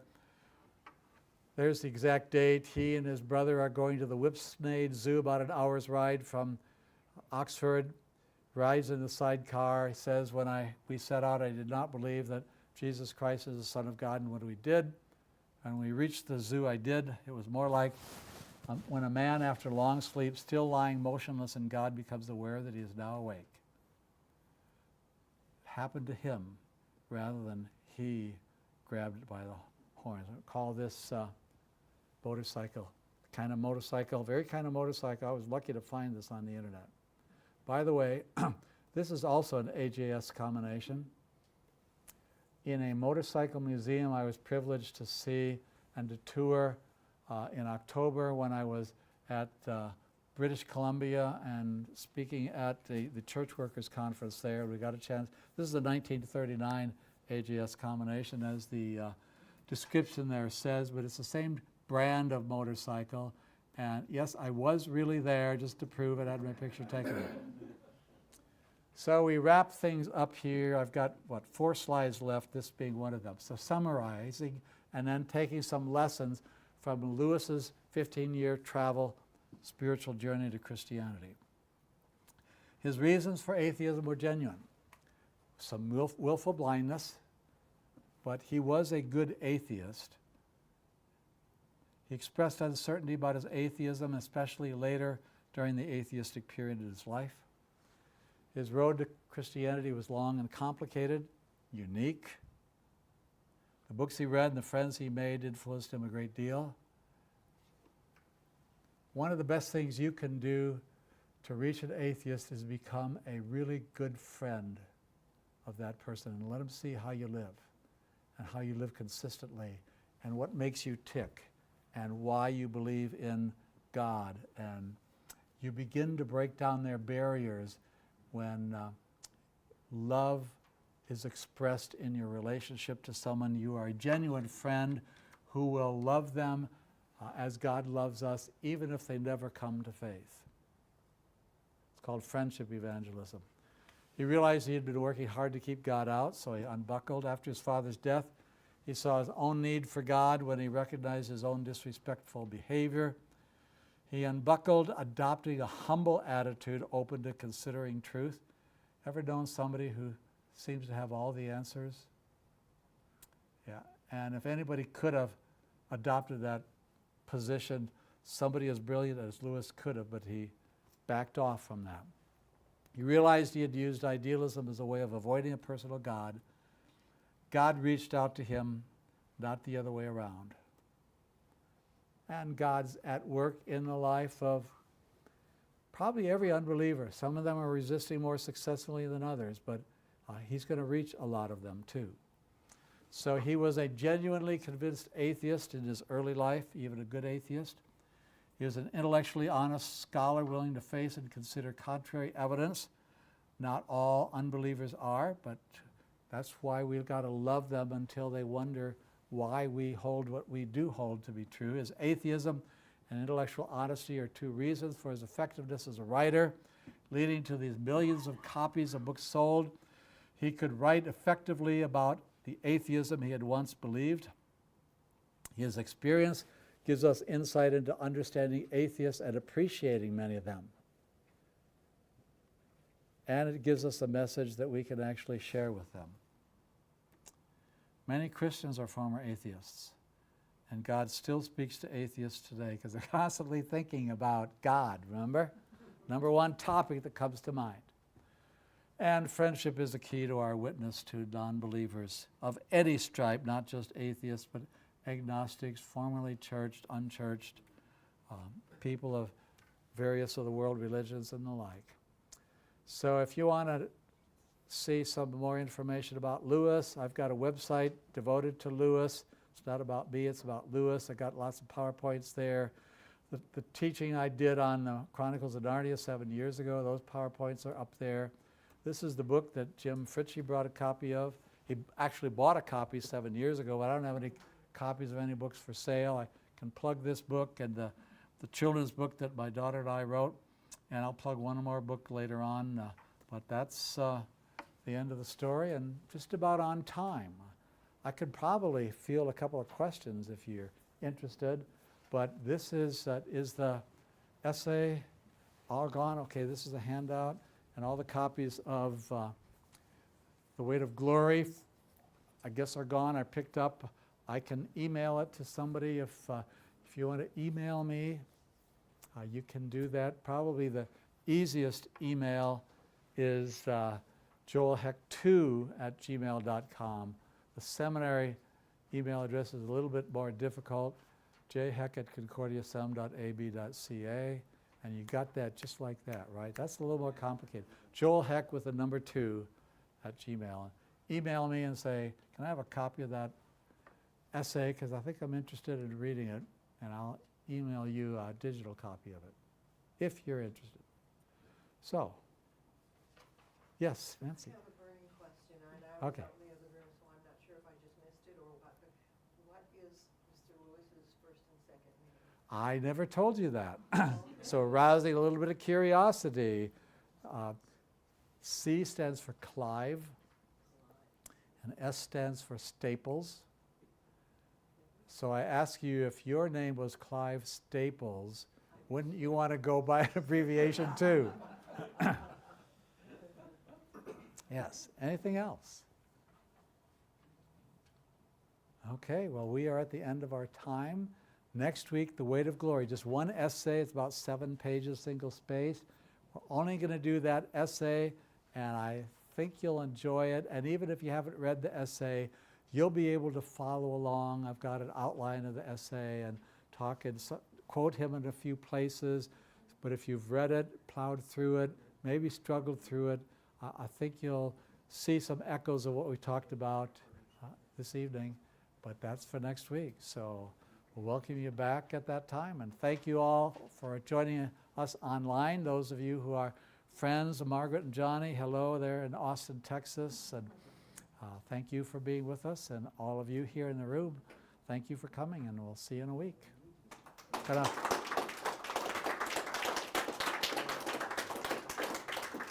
I'd like to close with a prayer. Heavenly Father, you are our Father, not some idealized figure of an imperfect Father that we've had on earth. We are proud to call you our Father and know that we can take our prayers to you and know that they are heard and that you will answer in your time. We ask you to bless us with the writings of Lewis, especially as he points people to the Savior Jesus, and enable us to understand that there are people out there that are hurting that we can reach out to, that we can be a friend to, even if at first glance they seem to be people who are antagonistic towards the Christian faith. Lord, help us to love them until they ask us why, and we ask this in the name of Jesus, our Savior. Amen. Thank you, Dr. Heck. I'm glad that you're here. Yeah, next week, same time, and just to say, thank you for being part of this. There are a number of you who are donors, and probably a number of people online. Everything that we do fulfills the mission that we have to form servants for Jesus' sake. We believe that this is part of that greater mission that we have. And if you're interested in donating, I want to say already in advance, thank you for supporting us. And there are ways that we have available on our website. You can donate electronically, you can send a check. But everything that we do and exist for is to the glory of God and in service to the church. So thank you for your partnership in so many ways. Have a safe trip home, and we hope to see you show up Tuesday, next Tuesday.